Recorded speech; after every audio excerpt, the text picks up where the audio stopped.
राधे राधे। जय श्री श्याम। श्रीमद् भागवत महापुराण प्रथम स्कंद प्रथम अध्याय। श्रीमद् भागवत। जो भगवान इस संसार की उत्पत्ति, स्थिति और प्रलय करते हैं, जिनकी सत्ता से ही इस संसार की सत्ता है तथा संसार के नाश होने पर भी जिनका अस्तित्व सदा रहता है, जो सर्वज्ञ हैं, अति ज्ञानवान तथा प्रकृति से अलग रहते हैं, जो स्वयं प्रकाश हैं, जो भगवान सृष्टि के आरंभ में अपने संकल्प मात्र से ही ब्रह्मा की उत्पत्ति करके वेदों का ज्ञान प्रसारित करते हैं, जिनके विषय में बड़े बड़े तपस्वी ऋषि मुनि भी भली प्रकार नहीं जानते, जिनके सत्य रूप में यह सत्व रज तम तीनों सृष्टि सत्ता रूप से भी सत्य भाषित है, किंतु भिन्न भिन्न नामों के रूपों से असत्य सी प्रतीत होती हैं। जिस प्रकार महान तेजस्वी सूर्य की किरणों से मृग तर्षणा तथा षट विकारों से जल में थल और थल में जल की भ्रांति होती है, जो भगवान अपने अपरिमेय ज्ञान के द्वारा सांसारिक माया का पट छल से दूर रहते हैं, उन सच्चिदानंद परमात्मा को नमस्कार करके उनका ध्यान करते हैं। ग्रंथ महिमा। यह श्री सुख सागर जो सुख का समुद्र है, महामुनि श्री कृष्ण द्वायापन व्यास जी ने अपने अपूर्व ज्ञान से बनाया है। इस महान ग्रंथ में वह उत्तम धर्म और अन्यन और विशुद्ध भगवत प्रेम का निरूपण किया गया है, जिसकी प्राप्ति होने पर सहज ही मोक्ष मिल जाता है।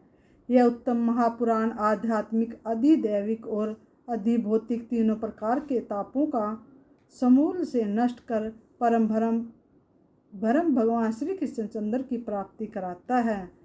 इस शास्त्र के अध्ययन से और साधन का आश्रय लेने के पश्चात फिर किसी शास्त्र का अध्ययन करने की आवश्यकता नहीं होती। इस उत्तम ग्रंथ के श्रवण करने से भगवान श्री कृष्ण स्वयं के हृदय में आ विराजते हैं। यह सुख सागर ग्रंथ श्रीमद् भागवत वेदों का पका हुआ फल है। श्री सुखदेव जी रूपी तोते के मुख से चख लेने के कारण अति आनंद देने वाला अमृत रूप हो गया है।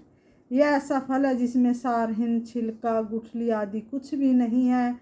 जिस प्रकार तोते का खाया हुआ फल अत्यधिक मीठा और सरस होता है, उसी प्रकार यह सुख रूपी तोते के द्वारा खाया हुआ होने के कारण मीठा और सरस हो गया है। कथा प्रारंभ। नैमिषारण्य क्षेत्र में सूत जी से 88 सहस्त्र ऋषियों का प्रश्न।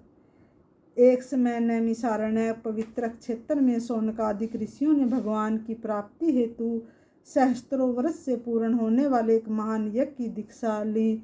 उसी बीच एक दिन वहाँ सूत जी पधारे। जब जब ऋषि मुनि अपने नित्य कर्मों से निर्वृत्त हो गए, शौनक जी ने बड़े आदर के साथ सूत जी से यह प्रार्थना की, हे सूत जी, आप अनेकों इतिहास, पुराण तथा धर्मशास्त्रों के ज्ञाता हैं। भगवान वेद व्यास जी के प्रिय शिष्य हैं। गुरु अपने शिष्य को गुप्त से गुप्त भेद भी बता देते हैं। अतः आप भी वेद व्यास जी के बताए हुए किसी ऐसे उपदेश का वर्णन कीजिए जिसे कलिकाल के जीवों का कल्याण हो और इस मंद बुद्धि और अल्पायु प्राणियों का भी उद्धार हो सके। अनेकों शास्त्र हैं, पुराण है, किंतु समय थोड़ा होने के कारण सब ग्रंथों का अध्ययन नहीं किया जा सकता। वे इतने वृद्ध हैं कि इस छोटी सी आयु में भी सुने भी नहीं जा सकते। इसलिए आप परोपकार हेतु अपनी बुद्धि से उन संपूर्ण शास्त्रों का सार निकाल कर सूक्ष्म रूप से हमको कल्याणकारी कथा सुनाइए। हमें यह कथा सुनने की अति लालसा है, जिसमें वासुदेव नंदन भगवान श्री कृष्ण चंद्र का कथामृत है, जिसके पान करने से संसार के सभी प्राणियों का कल्याण होगा। सूत जी बोले, हे शौनक जी, आपने अति मंगलमय बात कही है। मैं आपको यह कथा सुनाऊंगा जिसमें भगवान श्री कृष्ण की मंगलमय लीलाओं का वर्णन है। भगवान श्री कृष्ण ने अपनी योग माया से अवतार धारण करके बलराम जी के साथ अनेकों अद्भुत लीलाएं की हैं। भगवान श्री कृष्ण सदा अपने को छिपाए रहते हैं, किंतु वे भक्तों के सम्मुख हो अपनी लीलाएं प्रकट करते हैं। इस समय घोर कलयुग आ गया है। केवल भगवान की लीलाओं की कथा, हरि कीर्तन ही भगवत प्राप्ति का एकमात्र साधन है। श्री शौनक जी बोले, हे सूत जी, योगेश्वर देव की नंदन भगवान श्री कृष्ण जब से अपनी लीला समाप्त करके अपने गोलोक धाम को चले गए हैं।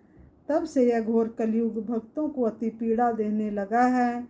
इसलिए आप हमें वही कथा सुनाइए जिसके श्रवण से यह कलयुग वैष्णव भक्तों को कष्ट न दे सके। राधे राधे। जय श्री श्याम।